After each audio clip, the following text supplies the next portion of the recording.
done last time till 9th of June current affairs. Let us start with the 10th of June current affairs. Hybrids and the GM crops. Okay. So hybrid and GM crops में क्या difference है ये पता होना चाहिए. Hybrids होते हैं वो हाइब्रिडाइजेशन से बनते हैं एंड जीएम क्रॉप्स होते हैं वो जेनेटिक मॉडिफिकेशन से बनते हैं. मतलब जीन को जब मॉडिफाई करेंगे तो ये होगा, बट हाइब्रिड्स में जीन को मॉडिफाई नहीं कर रहे हैं. इनमें दो अलग वैरायटीज़ हैं, उनका क्रॉस ब्रीडिंग कर रहे हैं.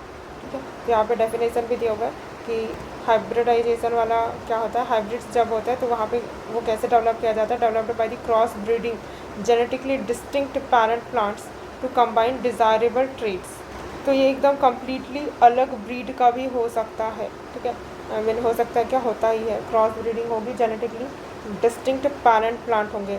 जैसे यहाँ पर कोई मैंगो का प्लांट है और यहाँ पे कोई ऑरेंज का प्लांट है. ठीक है, तो ऑरेंज का प्लांट का हाइट ज़्यादा था और अपन को चाहिए था कि मैंगो का प्लांट है उसका भी हाइट ज़्यादा हो क्योंकि स्टंटेड था करके, है ना. तो अपन लोग क्या करेंगे, इन दोनों का क्रॉस हाइब्रिडाइजेशन करवा देंगे जिसको क्रॉस ब्रीडिंग बोल रहे हैं. तो जेनेटिकली डिस्टिंक्ट पैरेंट प्लांट है और कंबाइन कर जाएगा तो डिज़ायरेबल ट्रेट्स आ जाएगा जो अपने को चाहिए था. बट इसके वही है कि एग्जैक्ट जो चाहिए रहता उसके जगह कुछ अगर इसमें डिसीज़ वाला पेस्ट इस पे सर्टेन टाइप का पेस्ट अगर ज़्यादा अटैक करता था वो जो हाइब्रिड वाला वैरायटी बनेगा उसमें भी अटैक करेगा. तो जो अनडिज़ायरेबल वाली चीज़ें उनको हम हटा नहीं सकते. भले डिज़ायरेबल वाली चीज़ें आ जाएगी इनमें लेकिन अनडिज़ायरेबल वाली चीज़ों को नहीं हटा सकते. इसलिए फिर टेक्नोलॉजी को और डेवलप किया गया and then GM crops came into picture. तो ये डेवलप किया जाता है बाय डायरेक्टली इंसर्टिंग और modifying genes using the genetic engineering. तो जेनेटिक इंजीनियरिंग को यूज़ करते हुए हम लोग जो पर्टिकुलर टाइप ऑफ हमारा जो डिज़ायर्ड जीन है उसको इंसर्ट करते हैं, मॉडिफाई कर देते हैं जीन को through genetic engineering techniques. For example के लिए बीटी कॉटन है, उसमें हमने जीन डाला था कहाँ से, बैसिलस थुरिनजेंसिस. एंड जीएम मस्टर्ड में भी किया था ये काम हमने. तो बीटी कॉटन, जीएम मस्टर्ड, इनको याद रखना. These are highly regulated due to the biosafety and the environmental concern. ये जो जीएम क्रॉप्स होते हैं उनको हाईली रेगुलेट किया जाता है क्योंकि इनमें बायोसेफ्टी एंड इन्वायरमेंटल कंसर्न्स होते हैं, इसलिए. ठीक है, इनको हाईली रेगुलेट किया जाता है. And then caustic soda. Caustic soda का फॉर्मूला पता होना चाहिए, ज़्यादातर ये स्टेट पीसेस में पूछते रहता है इसलिए मैंने डाल दिया इसको. NaOH. ठीक है, इसको बुझा हुआ चूना भी बोलते हैं, कॉस्टिक सोडा. देखो इसमें वाटर है ना, NaOH, caustic soda. Caustic soda also known as the sodium hydroxide is one of the India's most widely used industrial chemical है. इंडस्ट्रियल केमिकल है. अब इंडस्ट्री में तो सारा ही केमिकल यूज हो जाता है.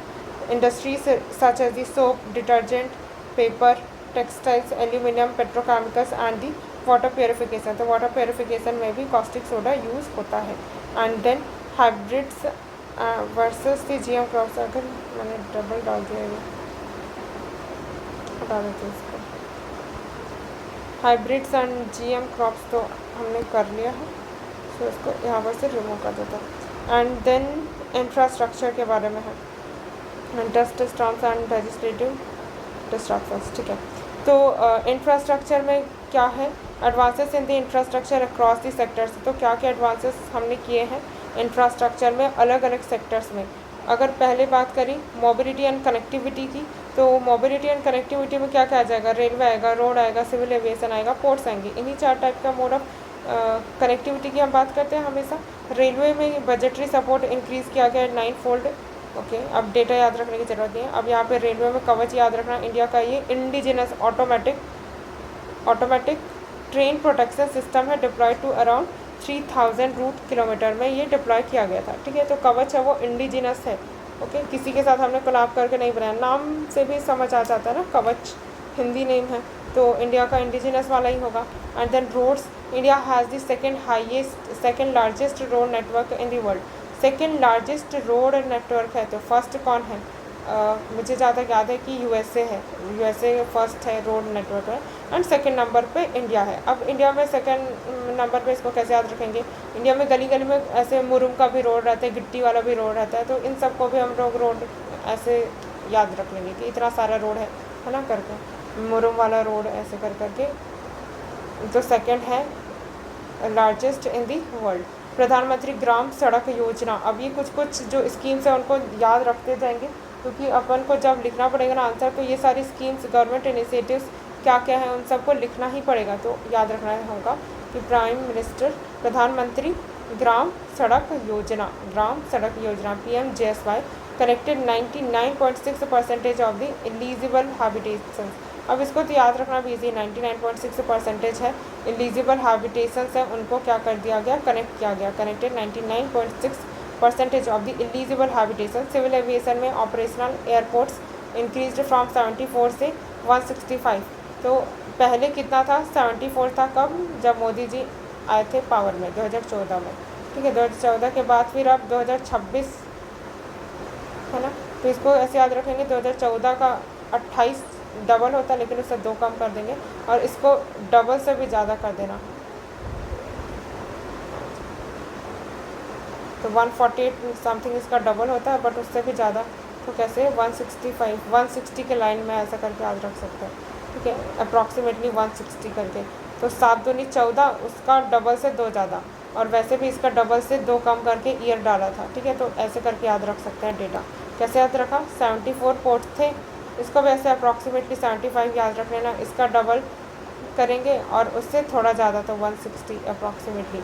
ये 2014 में, इसका डबल होना था 2028, बट 2026 में इतने हैं, ठीक है। तो ये सिविल एविएशन। अब ये कौन सी स्कीम जो सपोर्ट कर रही थी, जिसके कारण ऑपरेशनल एयरपोर्ट है उनका नंबर इंक्रीज़ हुआ। ऑपरेशनल एयरपोर्ट, ऐसे नहीं कि बस बन गए हैं, ऑपरेशनल है ये अभी, ठीक है। तो उड़ान स्कीम जो है ये UDAN वाला है। एक जम्मू कश्मीर का जो उड़ान स्कीम है वो UDAAN वाला है, तो वो डिफरेंट है, वो तो स्किल डेवलपमेंट वगैरह के लिए है ना। देन यहाँ पर तो उड़ान है, तो उड़े देश का आम नागरिक ये है, ठीक है। Scheme connected 95 airports offering affordability and access दोनों प्रोवाइड किया। Then ports shipping major port capacity nearly double हो गई। तो जो भी मेजर पोर्ट है ना इंडिया में, उनकी कैपेसिटी डबल हो गई, 873 से 1726, अगेन 2014 से कंपेयर किया 2026 तक का। देन क्या होगा, network of the national waterways expanded from 5 to 111। ये वाला तो याद था मुझे कि नेशनल वाटरवेज है वो 111 है इन 2026। इसको डायरेक्टली ऐसे लिख देना कि network of the national waterway हो गया वो एक्सपांडेड टू 111 इन 2026। और यहाँ पे देखो 2014 के टाइम पे नेशनल वाटरवेज सिर्फ 5 थे, बोलो सिर्फ 5 ही नेशनल वाटरवेज थे, और अब 111 है। तो बहुत ज़्यादा ही चेंज आया है इधर तो। Then industrial and manufacturing infrastructure में भव्य स्कीम है। Bhavya scheme envisages development of 100 new plug and play industrial parks. तो अभी भव्य स्कीम बहुत ज़्यादा न्यूज़ में भी था, तो किससे रिलेटेड है, इंडस्ट्री से रिलेटेड है, ठीक है। Development of the 100 new plug and play industrial park से का डेवलपमेंट के लिए है। envisages development of 100 new plug and play industrial parks। इसका फुल फॉर्म क्या है भव्य का, building hub for advanced and vibrant yojana for acceleration. Building hub for advanced and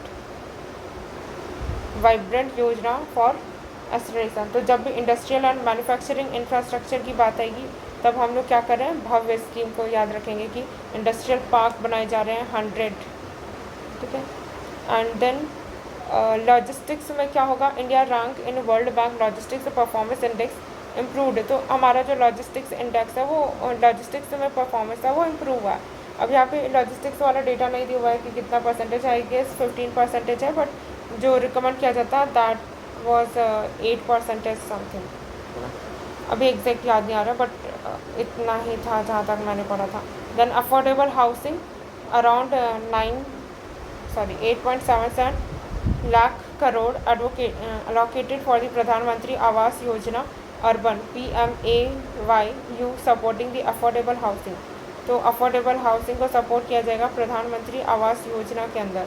and then energy security, India's installed power capacity reached 532.74 gigawatt by the March 2026। तो India का जो installed power capacity है वो ठीक है, वो पहुंच चुका है 532 गीगावाट, याद रख सकते हैं, by March 2026। COP21 target of sourcing 40% electricity capacity.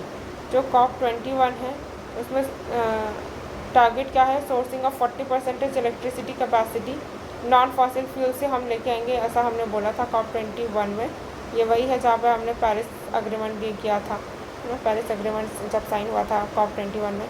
तो यहाँ पर टारगेट क्या रखा था हमने कि सोर्स करेंगे 40% of our electricity capacity from the non fossil fuel achieved nearly a decade ahead of the schedule. तो 10 साल पहले ही हमने ये चीज़ अचीव कर लिया कि जो 40% electricity capacity non fossil fuel से आनी थी। देन वाटर इंफ्रास्ट्रक्चर में हम क्या किए हैं, जल जीवन mission increased coverage of the tap water connectivity. तो टैप वाटर की कनेक्टिविटी बढ़ गई है जल जीवन मिशन के कारण, 17% से 81 ट्रमेंडस इंक्रीज हुआ है भाई। कि जो टैप वाटर कनेक्शन पहले 17% हाउस होल्ड में था, बोल सकते हैं कब की बात है, 2019 की, एंड 2026 में कि लगभग 7 साल में कितना इंक्रीज़ हो गया, 17% से 81.94% इंक्रीज़ हो गया। तो क्विकली रिकॉल कर लेते हैं।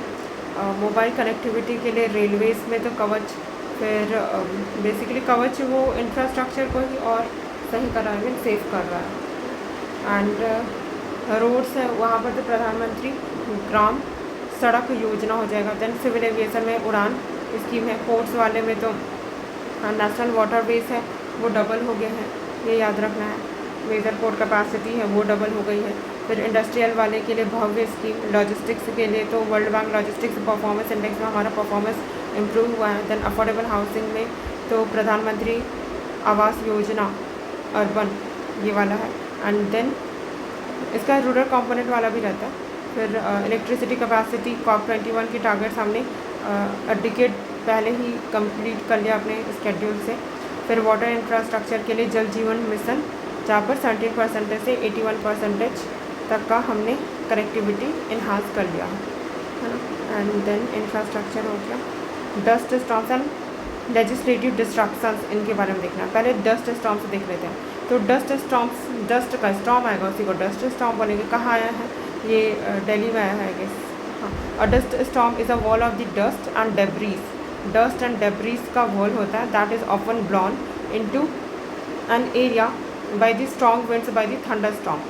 Strong wind from the thunder storm. तो थंडर स्टॉर्म में ही जब अगर सफिशिएंट मॉइस्चर नहीं होता ना तो डस्ट स्टॉर्म आ जाता है। The wall of the dust can be miles long हो सकते हैं, सेवरल 1000 फीट हाई भी हो सकते हैं। Dust storms often begin in the dry desert areas but their effects can reach beyond the source. Source के बियॉन्ड भी वो रीच कर सकता है।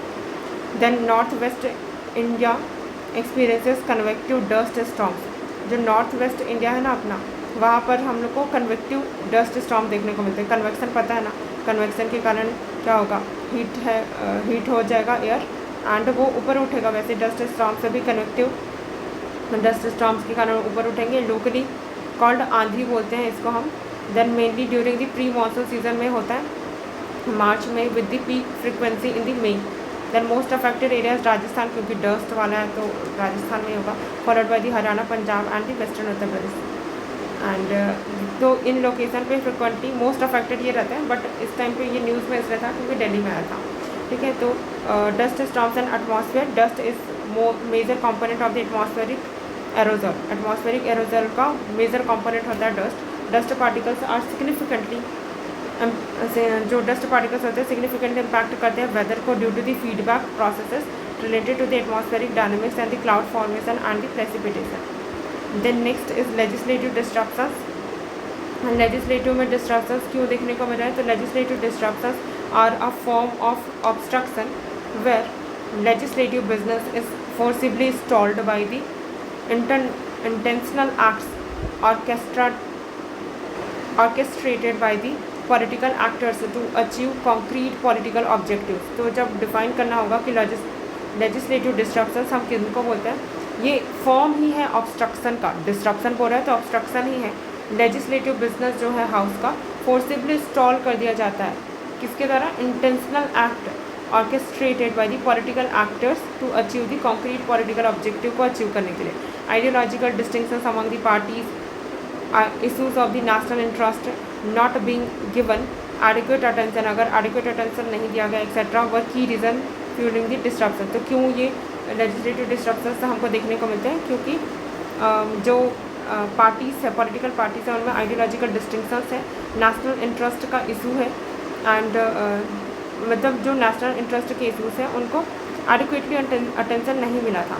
देन की इम्पैक्ट क्या होगा इन डिस्ट्रप्शंस का? ऑब्वियस सी बात है कि जो लेजिस्लेटिव बिजनेस है उनमें डिले होगा, देन फीवर इंस्टीट्यूशनल चेक्स होंगे, then weakening of the deliberative democracy, और ऑल्सो कि जो लोकसभा राज्यसभा वैसे भी बहुत कम दिन मिलती है और उसमें भी डिस्ट्रप्शन, फ्रिक्वेंट डिस्ट्रप्शन देखने को मिलता है।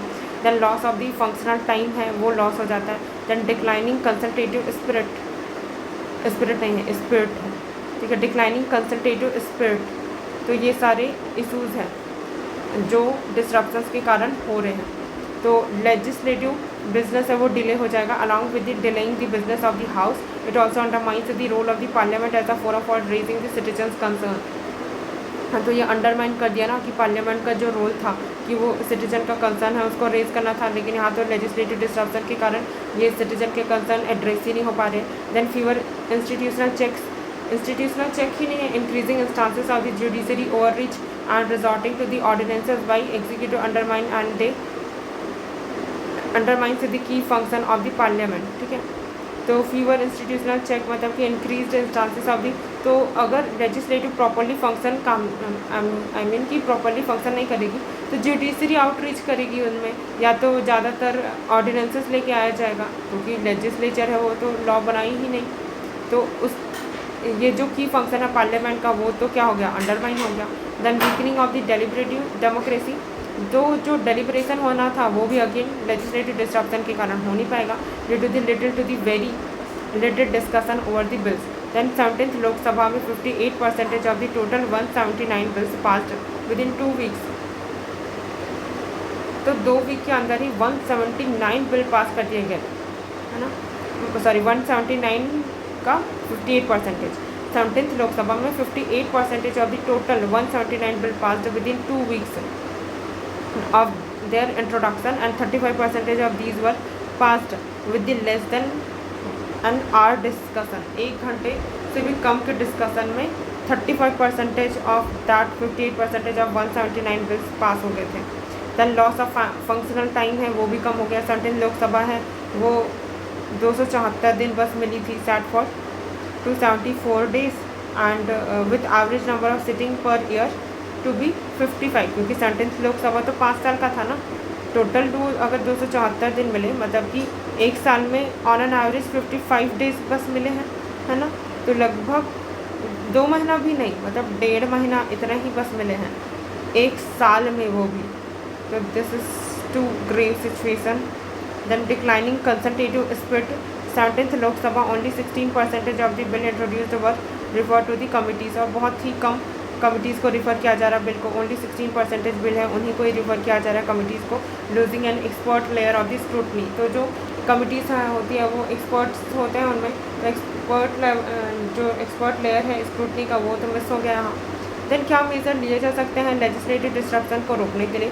कि एक लेजिस्लेटिव हम कमिटी बना सकते हैं पार्लियामेंट में ताकि वो गवर्न करे, कोऑपरेट करे लेजिस्लेटिव स्केड्यूलिंग को, कि आज इन चीज़ों पर डिस्कशन होना था, इन सब का स्केड्यूलिंग हो सके लेजिस्लेटिव कमेटी के थ्रू।